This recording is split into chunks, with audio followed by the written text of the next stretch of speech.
Shalom God's DNA.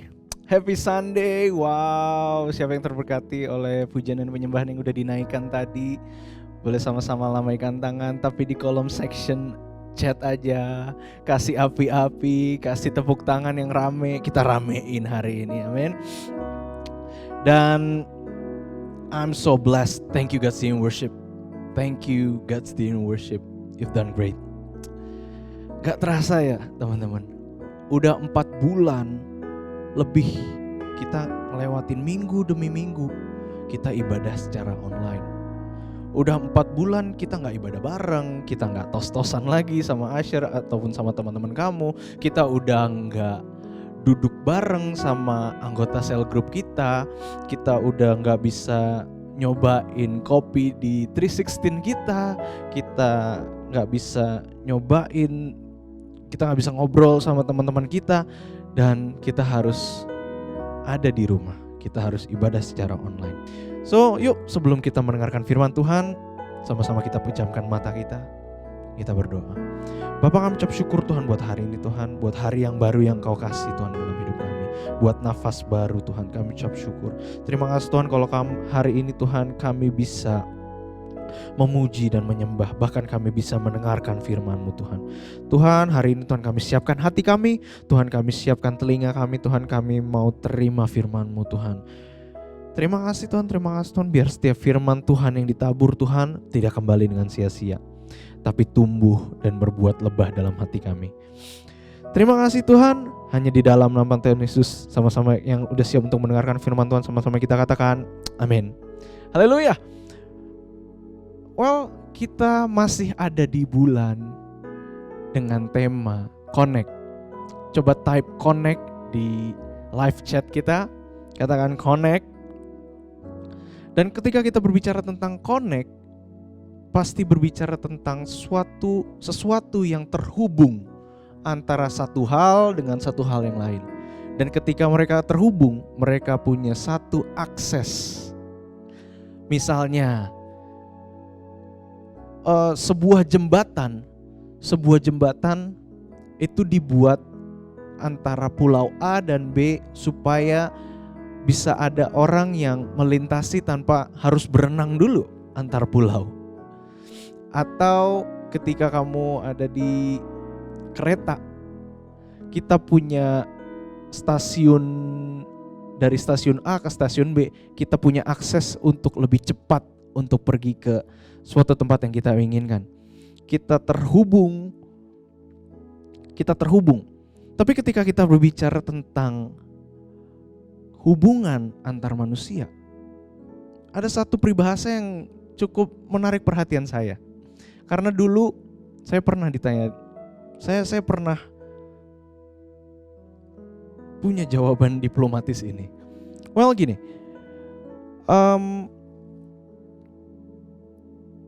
saya percaya kita semua pernah dengar sebuah peribahasa yang namanya itu manusia adalah makhluk sosial.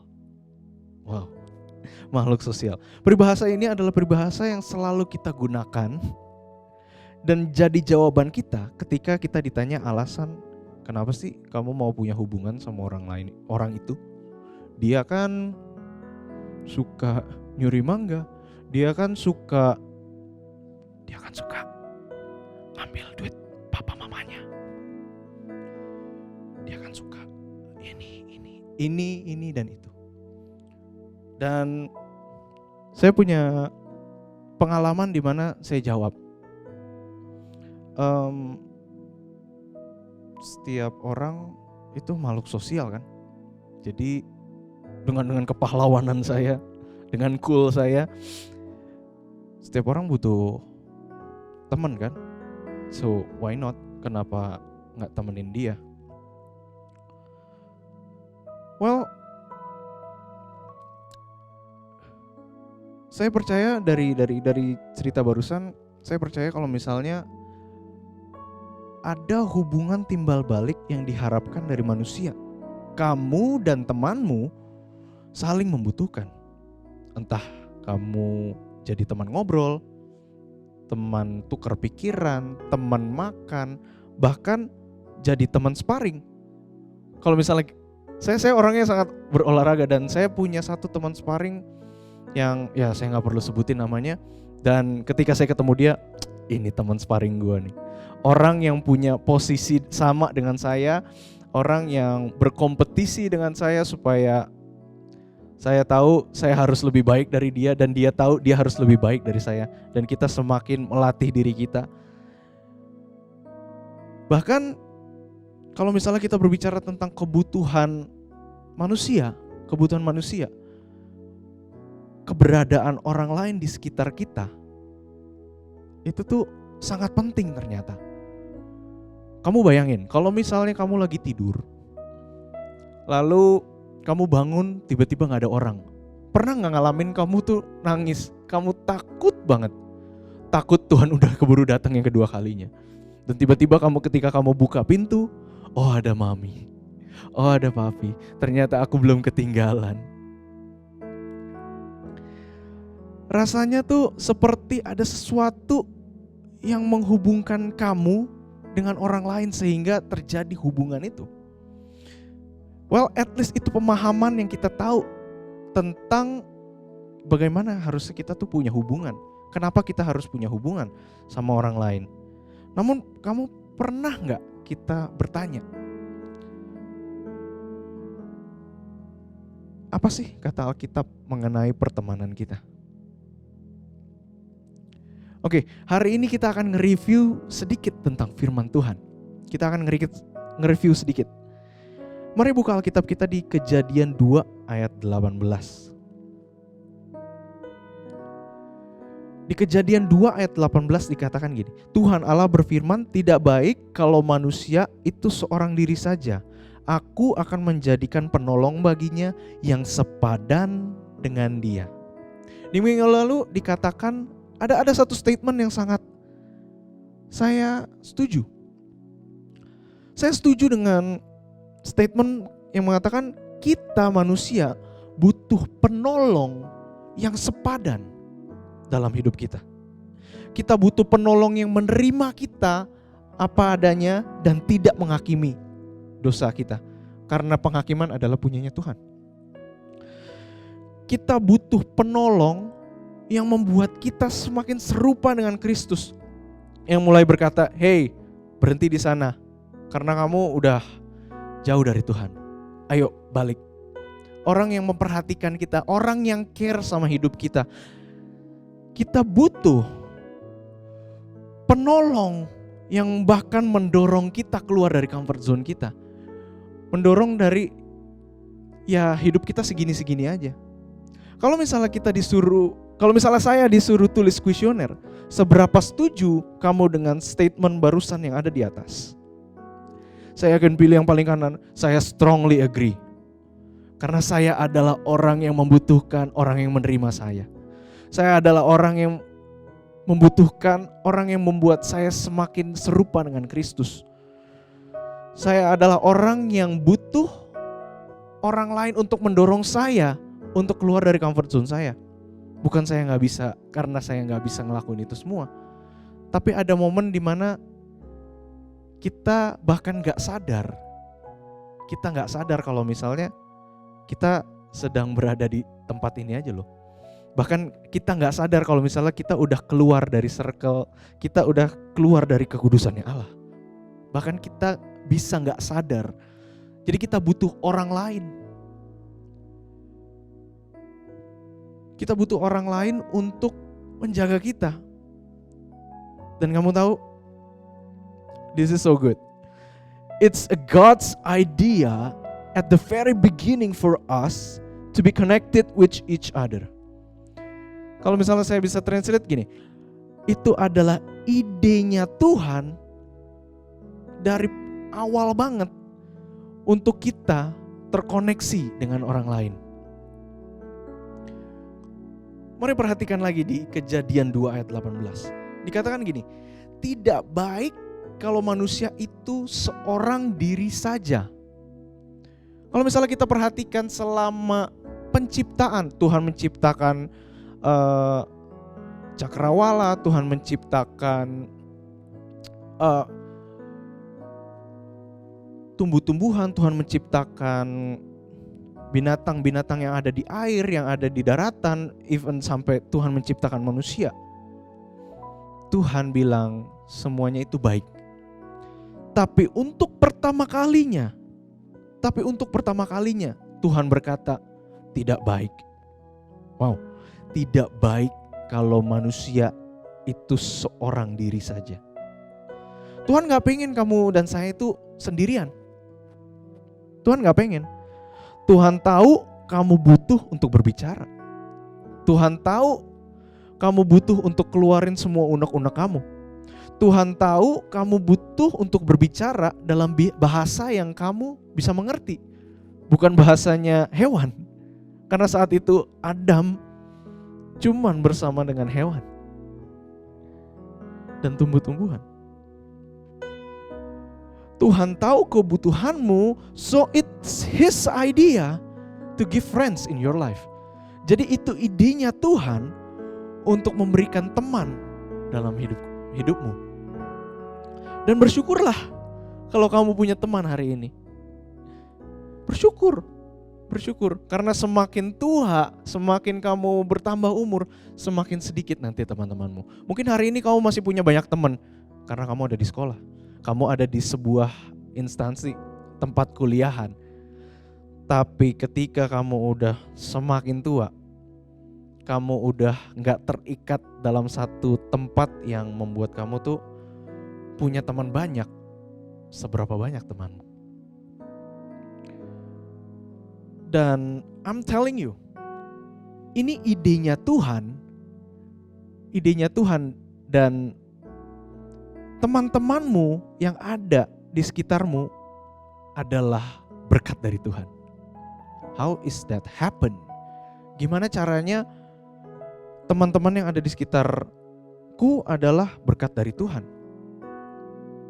Karena gini, karena dengan punya teman, kamu bisa sehat secara tubuh. Kamu bisa sehat secara jiwa dan rohmu. Jika kamu ketemu teman yang benar. Hari ini saya mau kasih tahu, ketika kamu punya teman, kamu bisa sehat secara jasmani. Kenapa? Ketika, sebelum pandemi, kita pasti sering banget hangout, bener gak? Kita hangout, atau at least kita ketemuan di rumahnya seseorang untuk kita ngobrol-ngobrol.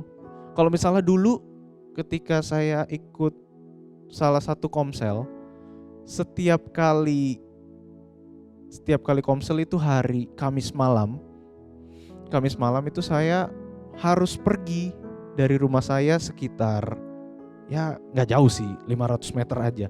Tapi ketika itu saya belum punya sepeda, saya belum boleh naik motor, saya belum boleh naik mobil, dan gak ada yang nganterin. Jadi saya harus berjalan dulu. Saya harus berjalan kaki untuk ada di tempat itu. Dan ketika saya berjalan kaki, kamu tahu gak kalau misalnya metabolisme tubuhmu itu sedang bergerak, bekerja. Metabolisme menciptakan energi dalam hidupmu. Atau kalau misalnya kita anak-anak SMP, SMA, kita suka hangout di mall. Bener gak sih? Atau enggak, ya kuliah juga suka sih sebenarnya. SMP, SMA dan kuliah suka hangout di mall. Kau bayangin kalau misalnya kamu berjalan dengan 5 orang. 5 orang punya tujuannya masing-masing. Dan kita bersyukur kalau misalnya mall di Jababeka ini gak ada yang sampai mall 1, 2, 3, 4, 5. Tapi kalau misalnya kamu pergi ke mall yang ada di Surabaya atau di Jakarta yang punya mall sampai 1, 2, 3 itu kita bisa jalan-jalan kayak kita muterin komplek kita sendiri. Dan bayangin gini, kalau misalnya ada yang mau beli perlengkapan rumah di A Hardware, atau ada yang mau ke Mini O, atau ada yang mau ngeliat-liat sepatu branded. Bayangin gini, kalau misalnya Mini O itu ada di mall 1, A Hardware itu ada di mall yang 3, dan kita harus pergi sejauh itu untuk supaya kita selesain semuanya. untuk bucket list kita.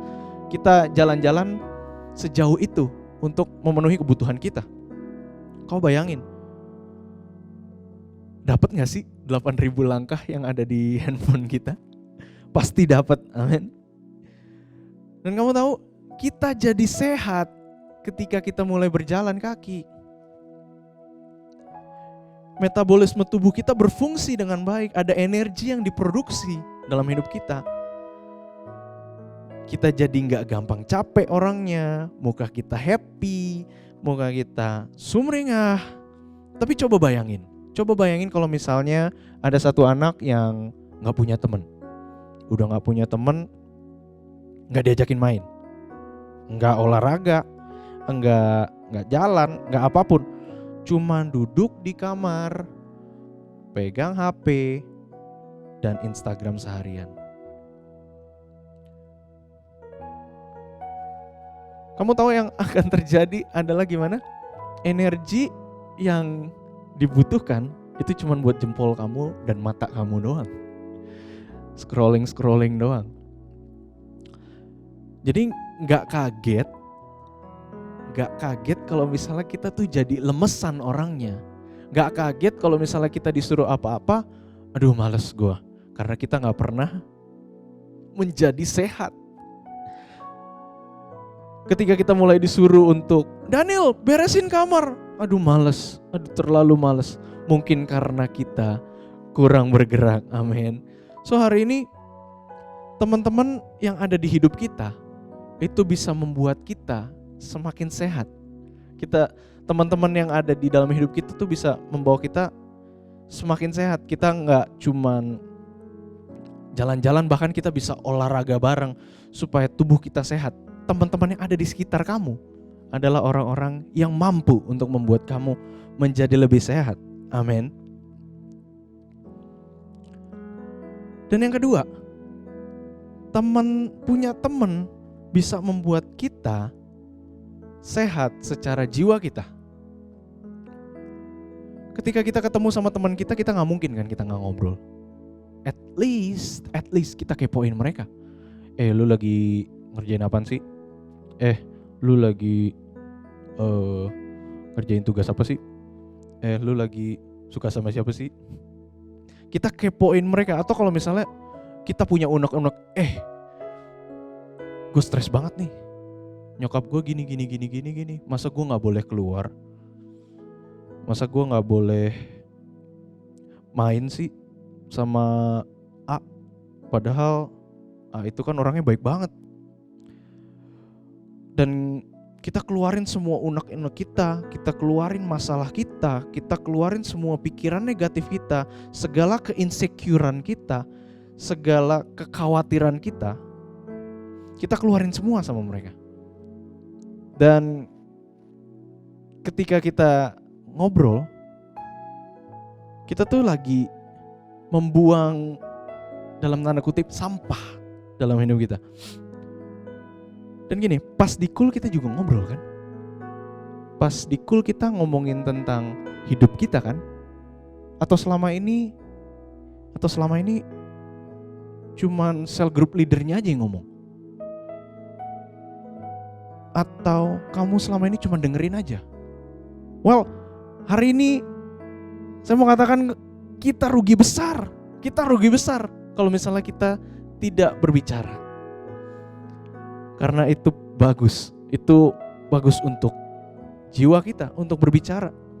Apalagi kalau misalnya kita gak ikut cell group, yang kita kerjain untuk diri kita, dan diri kita. Pertanyaannya gini, kapan terakhir kali kamu bertukar pikiran sama orang? Kamu mendengar, kamu keluarin apa isi pikiranmu, kapan terakhir kali? Saya katakan, kalau misalnya udah lama kamu bertukar pikiran, ini saatnya kamu untuk ikut cell group, amin. Karena di sana akan ada tukar pikiran yang banyak dan saya sangat enjoy.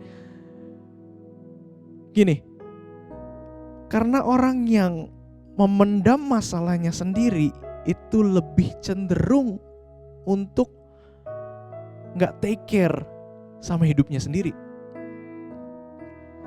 Karena terlalu pusing sama masalahnya.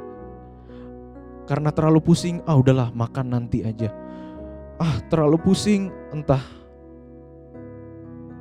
jadi begadang. Aduh gimana ya caranya nyelesain masalahku. Padahal aku gak salah apa-apa. Dia yang nyakitin aku. Jadi begadang sendiri. Atau entah jadi main solo rank terus sendirian.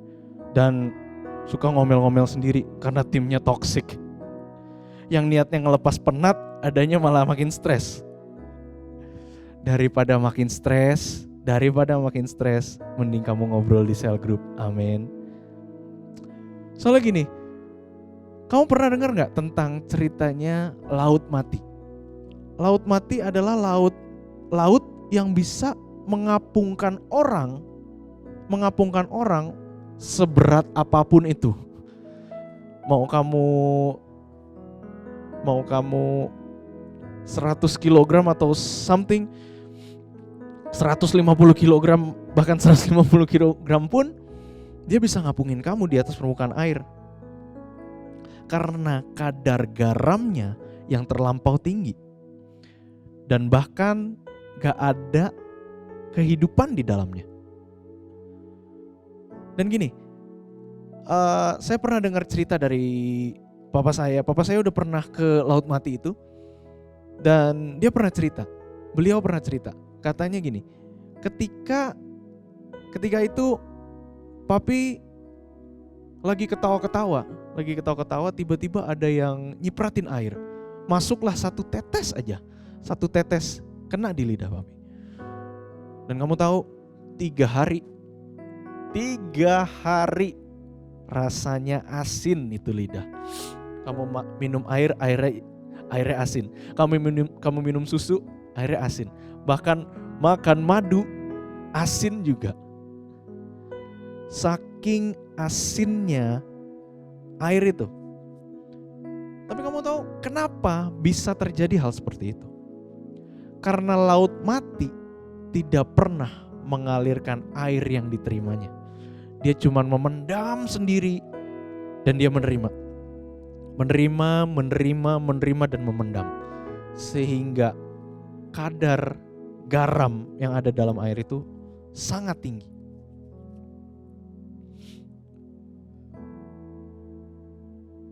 Mari sekarang kita analogikan, misalnya laut itu adalah isi pemikiran kita. Kita menerima banyak informasi dalam kepala kita. Entah itu yang positif, negatif, we don't know. Tapi gini,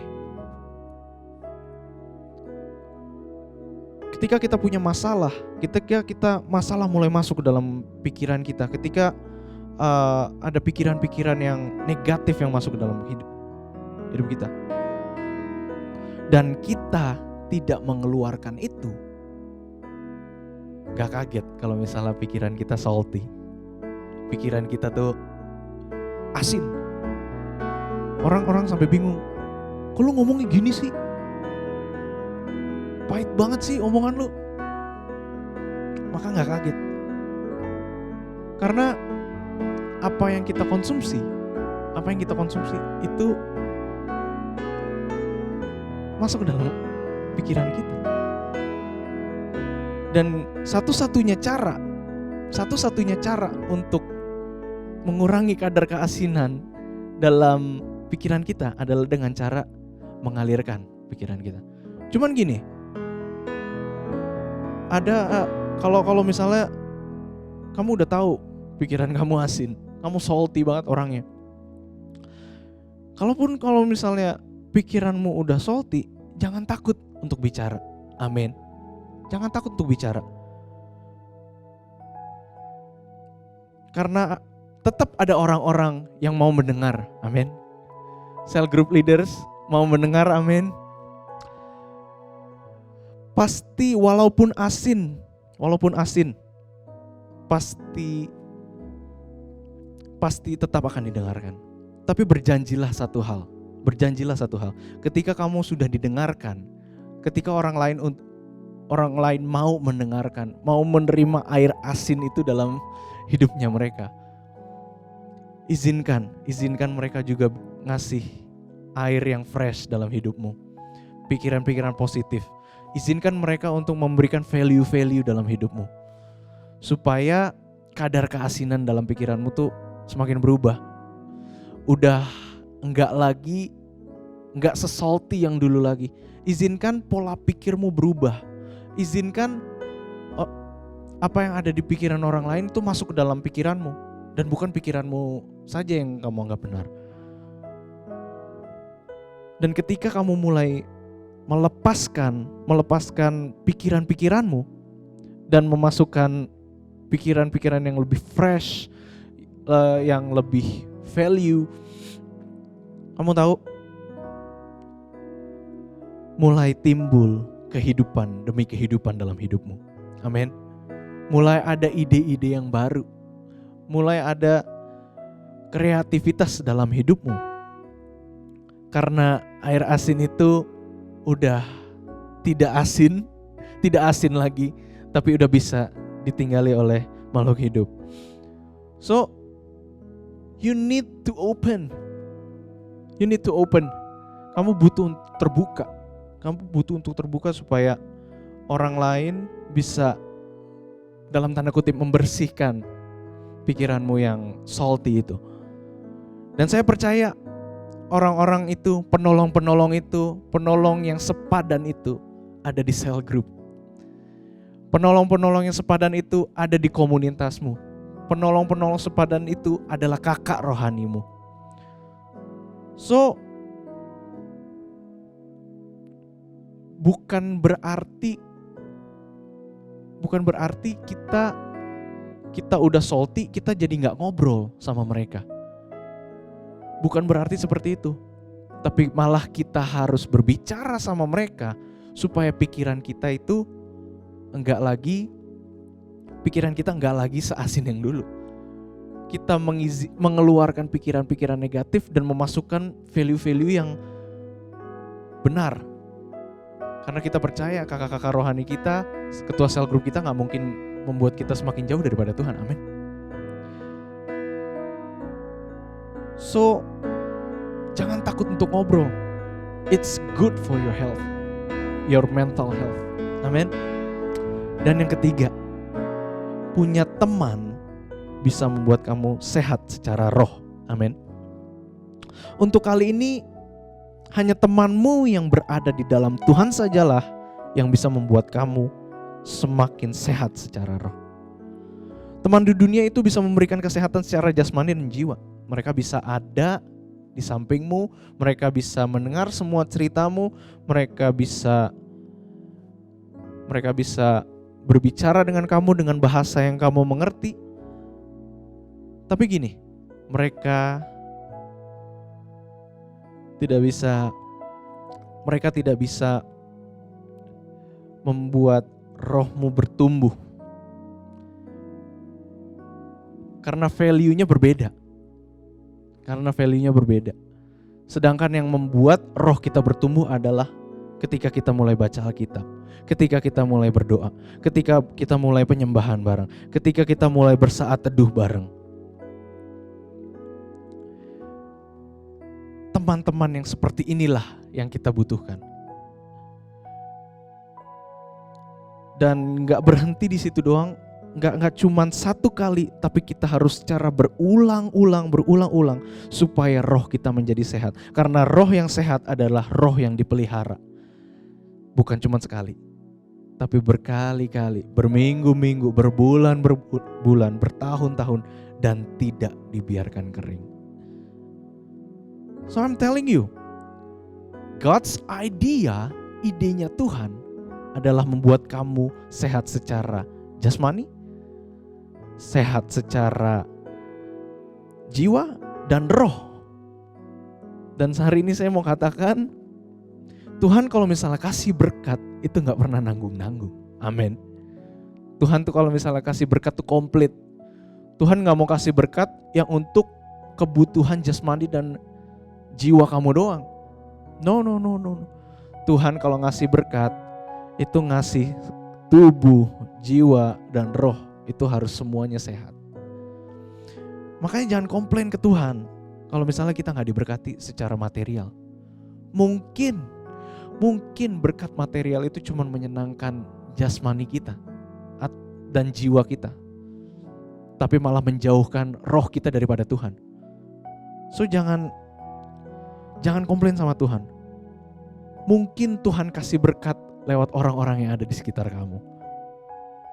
Mungkin kitanya aja yang gak sadar kalau selama ini kita tuh ternyata udah sungguh amat diberkati Tuhan. Amin.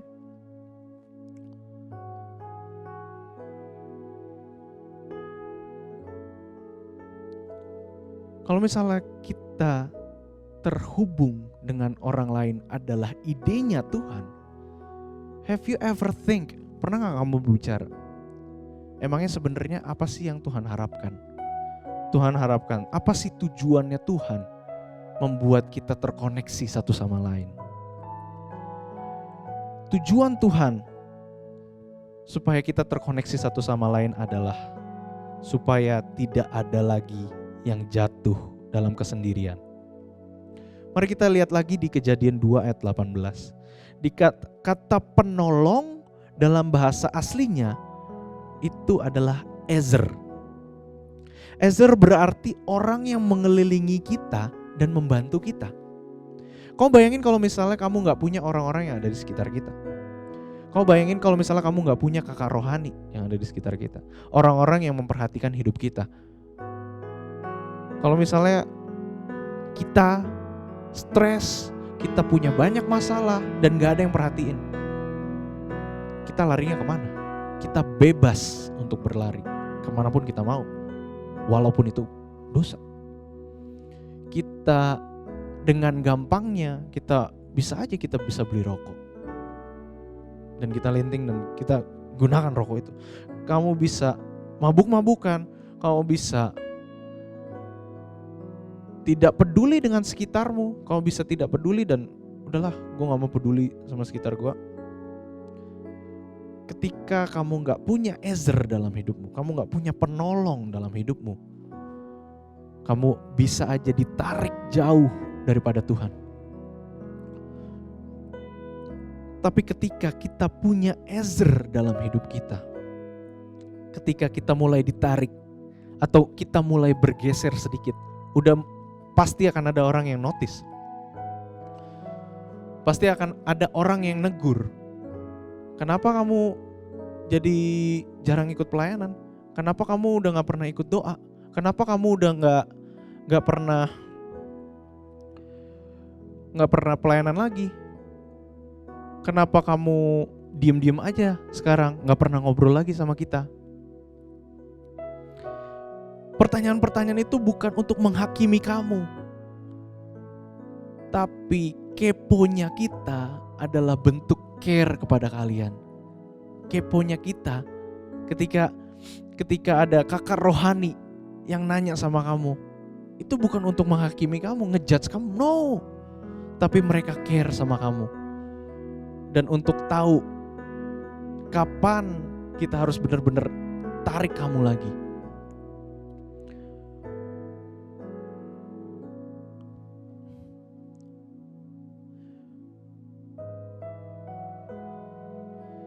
Dan bukan hanya prevent kamu dari kejatuhan kamu, dan bukan hanya kayak menarik kamu dari kejatuhan kamu, bahkan kalau kamu sudah jatuh pun, kamu terpleset pun, ada orang-orang yang menopang. Ada orang-orang yang menahan kamu supaya kamu gak jatuh. Karena firman Tuhan bilang, kamu mungkin jatuh tapi kamu tidak akan tergeletak. Kamu tidak akan tergeletak karena ada orang-orang yang ngejagain kamu. Amin. Kalaupun kamu jatuh, pasti orang-orang itu Ezer dalam hidupmu gak akan biarin kamu kayak hahaha jatuh, makanya ikut sama kita. No. Ezer itu pasti akan pegang tanganmu, dia akan rangkul kamu, ayo berdiri, ayo kita jalan lagi. Dan mereka akan ngomong gini, Daniel yang gue kenal gak kayak gini orangnya. Daniel yang gue kenal itu cinta Tuhan. Daniel orang yang gue kenal itu orangnya semangat bukan main. Kenapa jadi patah semangat seperti ini? Dan ketika mulai disemangatin, dia akan berdiri lagi dan bahkan lebih kuat dari sebelumnya. Makanya firman Tuhan di Pengkhotbah 4 ayat 10 dikatakan seperti ini. Pengkhotbah 4 ayat 10. Karena kalau mereka jatuh, yang seorang mengangkat temannya. Tetapi why orang yang jatuh yang tidak mempunyai orang lain untuk mengangkatnya. Kalau misalnya kita punya circle, kita punya support system, mereka ezer-ezer ini yang akan mengangkat kita supaya kita gak jatuh lagi. Karena kita adalah temannya. Tapi kalau misalnya kita gak punya support system, tidak akan ada orang yang mengangkat kita. Tidak akan. So you need to be connected. Kamu butuh untuk connected. Amin. Kamu butuh untuk connected. Dan yang kedua, idenya Tuhan. Apa tujuan Tuhan? Tujuan Tuhan supaya kita semakin lama, semakin kuat berjalan menuju kepada Tuhan. Ketika kita berbicara tentang sebuah perjalanan hidup itu gak simple, gak cuman mulus-mulus aja. Pasti ada up and down. Tapi ketika kamu mulai terhubung sama orang lain, kekuatanmu bukan cuma dirimu sendiri, tapi kekuatanmu ada bersama dengan orang-orang yang ada di sekitarmu. Mari kita buka Alkitab kita di Mazmur 84.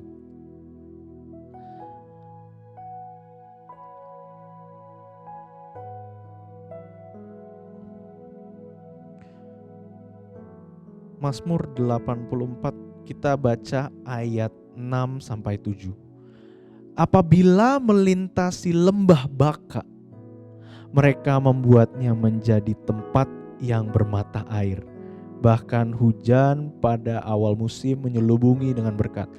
Mereka berjalan makin kuat, hendak menghadap Allah di Sion. Di sini dikatakan mereka, bukan dia. Mereka berjalan makin kuat, hendak menghadap Allah di Sion. Ketika kita mulai berjalan bersama, melewati lembah Baka sekalipun, mereka membuatnya seperti tempat yang bermata air. Ketika kita berjalan bersama, kekuatan kita lebih besar, amin. Kekuatan kita bukan kekuatan kita sendiri lagi. Dan ketika kita menaruh orang-orang yang ada di sekitar kita yang mengandalkan Tuhan, kita pun akan mengandalkan Tuhan. Ketika kita mulai berjalan bersama menghadapi masalah, tapi masalah tidak akan menahan langkah kaki kita. Karena mereka berjalan makin lama makin kuat dan kian lama makin kuat. Kalau ada yang mulai letih lesu, karena ini adalah perjalanan hidup, temennya langsung ditangkap, bro, lu gak boleh nyerah sekarang. Kita masih ada perjalanan yang jauh. Dan kita tahu kita pasti menang, karena kita adalah lebih dari pemenang. Come on, ayo baca Alkitab lagi. Come on, ayo penyembahan lagi. Come on, ayo puji Tuhan dengan mulutmu walaupun susah. Sambil digandeng, ayo jalan. Sampai akhirnya kamu semakin lama semakin kuat, semakin gampang tidak menyerah, semakin tahan banting. Semakin tahan banting karena hey, gue udah pernah ngalamin yang lebih parah dari ini. Gue pasti bisa ngelewatin ini. Semua ini karena kamu terkoneksi dan kamu tertanam di tempat yang benar. Di tempat yang benar.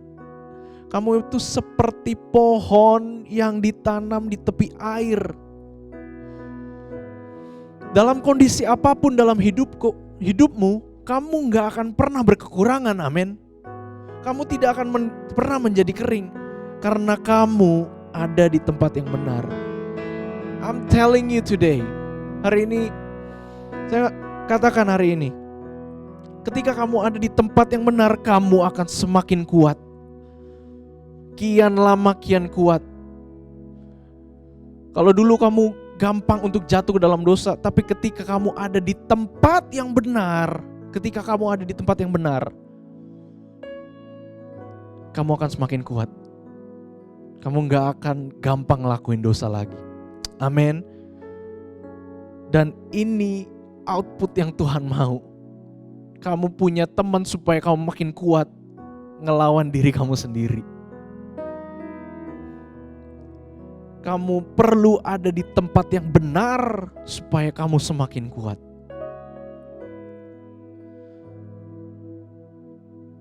Dan yang ketiga,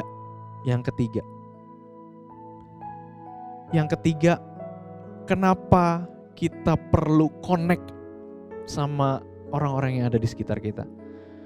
Karena bukan cuman kita yang butuh untuk connect, tapi orang-orang di sana yang butuh connect sama kamu. Mari kita buka Alkitab kita di Kisah Para Rasul 2 ayat 44 sampai 47. Cerita ini berbicara tentang jemaat mula-mula. Cara hidup jemaat yang pertama. Saya bacakan di ayat 44. Dan semua orang yang telah menjadi percaya tetap bersatu, dan segala kepunyaan mereka adalah kepunyaan bersama. Dan selalu ada dari mereka yang menjual harta miliknya, lalu membagi-bagikannya kepada semua orang sesuai dengan keperluan masing-masing.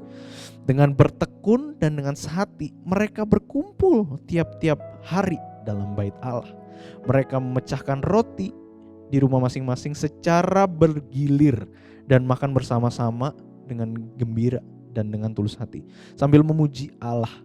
Dan mereka disukai semua orang, dan tiap-tiap hari Tuhan menambah jumlah mereka dengan orang yang diselamatkan.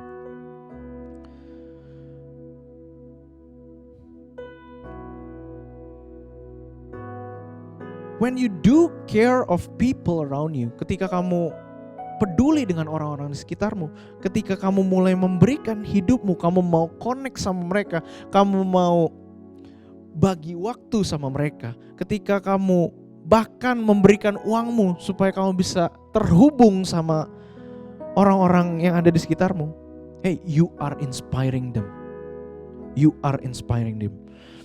Dan orang yang ada di sekitarmu akan mulai ikut peduli dengan sekitarnya. Semakin banyak orang yang peduli dengan sekitarnya, maka semakin banyak kasih Kristus yang untuk menjalar kemana-mana. Dan ketika kasih Kristus masuk dalam hati mereka, semakin banyak orang yang diselamatkan. Maka secara langsung kamu sedang melakukan amanat agung dalam hidupmu. Ketika kamu mau dimuridkan, suatu hari nanti akan ada banyak orang yang akan dimuridkan sama kamu juga. Ketika kamu memutuskan untuk gue harus tertanam dalam cell group, gue harus tertanam dalam komunitas, suatu hari nanti akan ada orang-orang yang bakal nanya, Kak, gue mau ikut komunitas dong. Kak, gue mau ikut komunitas dong. Dan kamu adalah orang yang membawa mereka. Dan ini adalah agendanya Tuhan.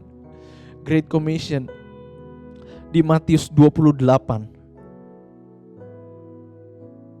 Matius 28 ayat 19-20. Karena itu pergilah, jadikanlah semua bangsa muridku, dan baptislah mereka dalam nama Bapa dan Anak dan Roh Kudus, dan ajarlah mereka melakukan segala sesuatu yang telah kuperintahkan kepadamu. Dan ketahuilah, aku menyertai kamu senantiasa sampai kepada akhir zaman. Ketika kamu connect, Tuhan butuh kamu untuk connect sama orang lain juga, supaya tidak ada lagi orang yang jatuh dalam kesendiriannya, supaya setiap orang yang udah jatuh bisa bangkit, dan semakin berjalan semakin kuat kepada Tuhan. Sudah terlalu lama kita berdiam diri. Terlalu lama kita terlalu fokus sama hidup kita sendiri. Sampai kita lupa apa yang Tuhan mau dalam hidup kita. Lewat kita punya hubungan. So I'm telling you today, hari ini saya katakan, kalau misalnya hari ini kamu diajak untuk ikut cell group, jangan tolak. Amin. Jangan tolak. Karena ada pekerjaan yang besar yang Tuhan mau pakai, yang Tuhan mau kasih ke kamu. Tuhan mau pakai hidupmu. Walaupun orang-orang lain bilang kayak, lu gak mungkin jadi apa-apa. Tuhan mau pakai hidupmu. Tuhan mau ubahkan hidupmu hari ini. Yang kamu perlu lakukan hanyalah open your heart and let God do everything in your life. Izinkan Tuhan bekerja sebebas-bebasnya dalam hidupmu. Karena anak-anak muda akan dipakai Tuhan secara luar biasa, amin. 3 tujuan Tuhan. Yang pertama adalah supaya tidak ada orang yang jatuh dalam kesendiriannya lagi. Yang kedua, supaya setiap orang semakin lama berjalan semakin kuat. Dan yang ketiga, bukan cuman kamu doang yang terkoneksi, tapi orang-orang yang lain di sana terkoneksi juga, dan mereka bisa ketemu sama Tuhan dan mereka diselamatkan. So hari ini ada pekerjaan Tuhan yang besar untuk hidupmu, dan itu bisa saja dimulai dari cell group. Jangan tolak cell group. Amin. Ini sama-sama kita pejamkan mata kita. Bapak, kami ucap syukur Tuhan buat hari ini. Tuhan, makasih Tuhan untuk firman-Mu Tuhan. Tuhan, kami tahu Tuhan ada pekerjaan besar Tuhan yang Kau mau kerjakan dalam hidup kami. Tuhan, hari ini Tuhan kami mau Tuhan untuk ikut serta Tuhan dalam apa yang Kau mau kerjakan dalam hidup kami Tuhan. Terima kasih Tuhan. Hanya di dalam nama Tuhan Yesus sama-sama kita katakan amin.